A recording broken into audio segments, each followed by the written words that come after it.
स्वागत है आपके अपने YouTube चैनल आर्ट ज्ञान कला में।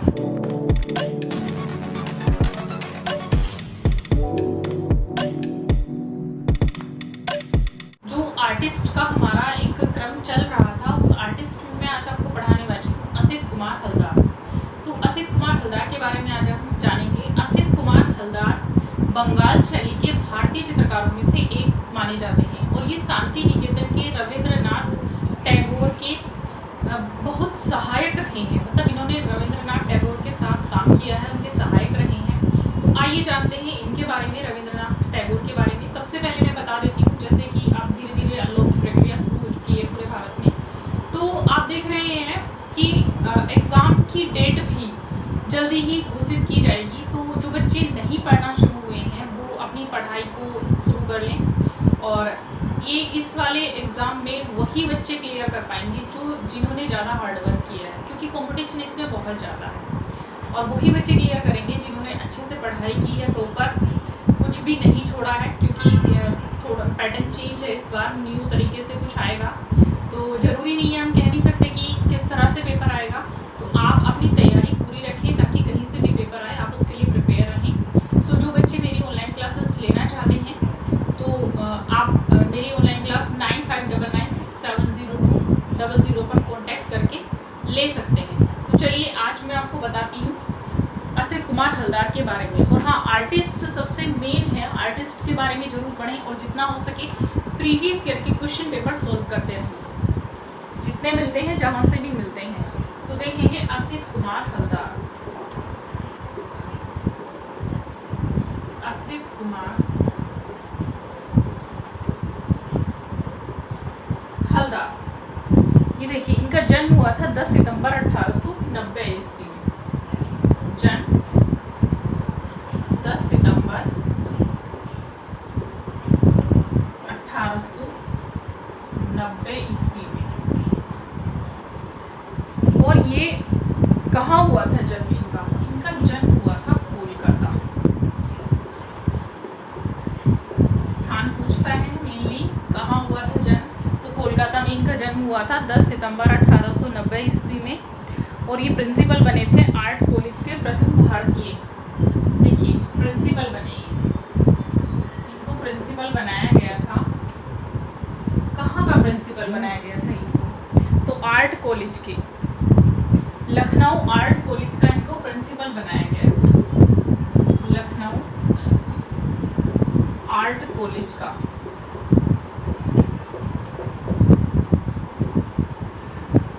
ये देखिए, लखनऊ आर्ट कॉलेज का इनको प्रिंसिपल बनाया गया था। और इनकी कुछ इन्होंने प्रतिलिपियां तैयार की थी अजंता, बाघ और जोगीमारा के भित्ति चित्रों की। ये प्रश्न पूछा गया है और यही प्रश्न पूछा जाता भी है। किसकी प्रतिलिपियां तैयार की थी? अजंता, बाघ और जोगीमारा के भित्ति चित्रों की। जोगीमारा के भित्ति चित्रों की प्रतिलिपियां इन्होंने तैयार की थी। ये प्रश्न पूछा गया है, पहले आ चुका है आपके टीजीटी में। आप देखेंगे इनकी जो इनका प्रसिद्ध चित्र है ध्रुव। 1914 ईस्वी में इन्होंने चित्र बनाया था, एक प्रसिद्ध चित्र है जिसका नाम है ध्रुव।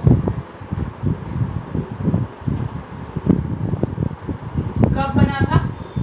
1914 ईस्वी में इन्होंने बनाया था, ध्रुव नामक चित्र इन्होंने बनाया था। और आप देखेंगे प्रकाशित हुआ था myths of the Hindus and Buddhist. ये देखिए, प्रकाशित हुआ था।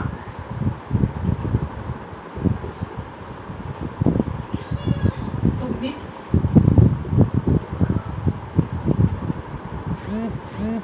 इसको याद रखेंगे। ये जो चित्र है ध्रुव, पूछा गया है कि ये कब बना था, तो 1914 में।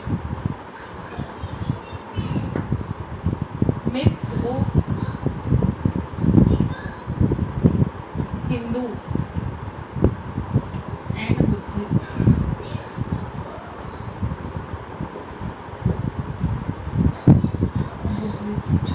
देखिए, इस चित्र के बारे में काफ़ी पूछ लिया जाता है, तो इसको याद रखेंगे।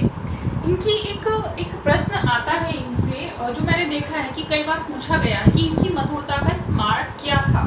असित कुमार कुमार की हलदार की मधुरता का स्मारक कई बार पूछा गया है, तो उस स्मारक को मैं यहाँ पर लिखा रही हूँ, आपको वो याद रखना है स्मारक, और उसको भूलेंगे नहीं कि स्मारक मधुरता का जो स्मारक है वो द फ्लेम ऑफ म्यूजिक या संगीत की लो, मधुरता का स्मारक।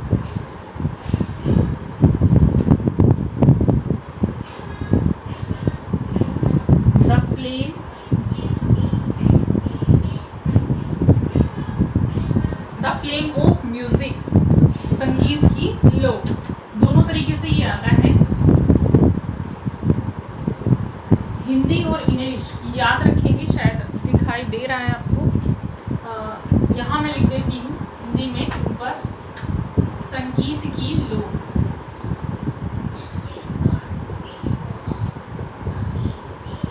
ये देखिए, संगीत की लो हिंदी में कहा जाता है और इसको इंग्लिश में कहा जाता है the flame of music. English में द फ्लेम ऑफ म्यूजिक इनकी मधुरता का स्मारक है। असित कुमार हलदार, देखिए असित कुमार हलदार की मधुरता का स्मारक और इनका जो प्रसिद्ध चित्र है ध्रुव, ज्यादातर इसके बारे में पूछा गया है। इन दो चीजों को बहुत ही मेनली याद रखेंगे। एक जरूरी होता है आर्टिस्ट से क्या पूछा जाता है, ज्यादातर आर्टिस्ट से जो सवाल आते हैं वो या तो उनकी जन्म और मृत्यु से पूछे जाते हैं। दूसरा सबसे ज्यादा आपने भी देखा होगा 2016 के पेपर में सिर्फ जन्म मृत्यु बहुत ज्यादा नहीं पूछा गया है, ना के बराबर पूछा गया है। सबसे ज्यादा क्या पूछा गया है, उनके चित्रों के बारे में पूछा गया है। तो मतलब आप देखेंगे वहाँ जो इस समय का जो पेपर पैटर्न है वो कहाँ पर चल रहा है, तो इन चीजों को थोड़ा सा ध्यान लेके चलेंगे। जैसे आप चित्रों को ज्यादा पूछने लगा है, तो चित्रों पे मेन आप कंसल्ट करेंगे कि चित्र कौन से आर्टिस्ट के हैं, कौन सा चित्र कौन से आर्टिस्ट का है। ये थोड़ा सा टफ होता है, लेकिन ज़्यादा टफ भी नहीं होता है, क्योंकि आपके सामने ऑप्शंस दिए होते हैं और ऑप्शंस में से चूज करना कोई बहुत ज़्यादा बड़ी बात नहीं होती है। तो इन चीज़ों को आप साथ में लेकर चलेंगे थोड़ा सा। अब मैं इनके कुछ चित्र बता देती हूँ, जो इनके प्रसिद्ध चित्र हैं वो ही मैं यहाँ पर लिखा रही हूँ, जो ज़्यादातर पूछे जाते हैं। लेकिन आपको सिर्फ वो याद नहीं करने हैं, और भी चित्र आपको याद करने हैं इनके जो भी आते हैं, क्योंकि कुछ ऐसे चित्र होते हैं, कुछ ऐसी चीज़ें होती हैं जो मैं पढ़ा रही हूँ छूट जाती हैं, और वो आप देखेंगे क्वेश्चंस में से निकल कर आती हैं। ऐसे ही मेरी क्लास में भी यही चलता है कि कुछ चीज़ें ऐसी होती हैं जो क्लास में पढ़ाने से छूट जाती है, लेकिन जब मैं प्रीवियस ईयर के क्वेश्चन पेपर सॉल्व करा रही होती हूँ तो वो सारी चीज़ें निकल कर आ जाती हैं, और जहाँ पर मैंने नोट्स बनवाए होते हैं मैं वहाँ उसको ऐड करा देती हूँ। तो इस तरह से यही चीज़ मैं आपको बताना चाहती हूँ कि आप भी जितना मैं पढ़ा रही हूँ सिर्फ उसी बेस पर नहीं रहिए, क्योंकि इससे ये तो आएगा ही आएगा, लेकिन साथ साथ आप अपनी तैयारी अलग से, मतलब जैसे बुक्स पढ़ेंगे, बुक्स से अच्छा अगर मैं आपको एक सलाह दूँ तो बुक्स से अच्छा है आप जितना प्रीवियस ईयर के क्वेश्चन पेपर हैं उनको सॉल्व करेंगे, क्योंकि जब आप उनको उठाएंगे तो उनमें से जितने भी क्वेश्चंस आप देखेंगे आपको कुछ नया मिलेगा, तो आप उनको खोजने के लिए बुक्स उठाएंगे, या जैसे आप गूगल पर सर्च करेंगे। तो इस तरह से आपका जो माइंड है वो थोड़ा सा दौड़ना शुरू हो जाएगा, और जब आपका माइंड दौड़ना शुरू हो जाएगा तो आपको चीज़ें ज़्यादा अच्छे से याद होनी शुरू हो जाएगी। तो चलिए हम देखते हैं इनके चित्रों के बारे में। तो देखिए, पहला चित्र था इनका अशोक पुत्र कुणाल।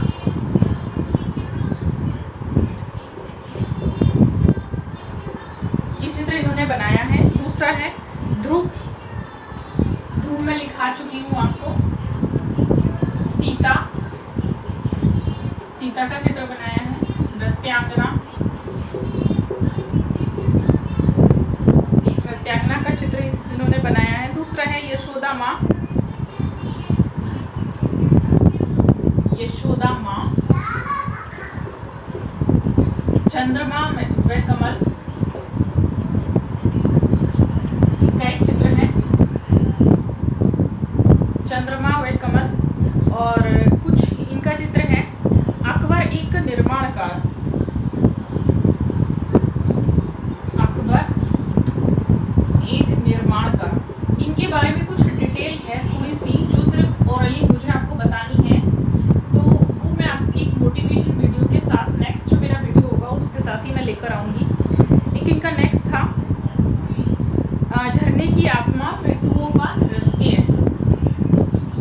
बहुत सुंदर चित्र बनाया है, झरने की आत्मा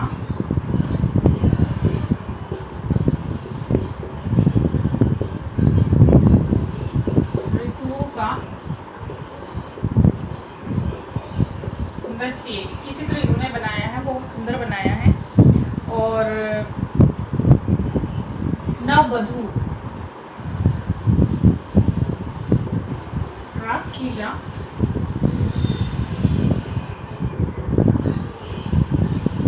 और इनके और भी चित्र हैं जिसे आप देखेंगे।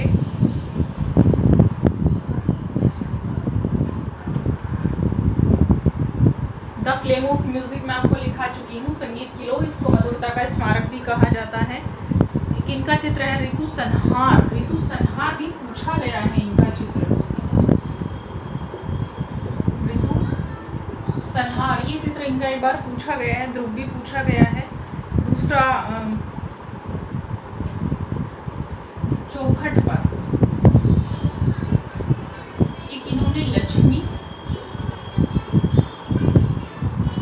शिव, पार्वती, इनका भी चित्र इन्होंने चित्रित किया है। और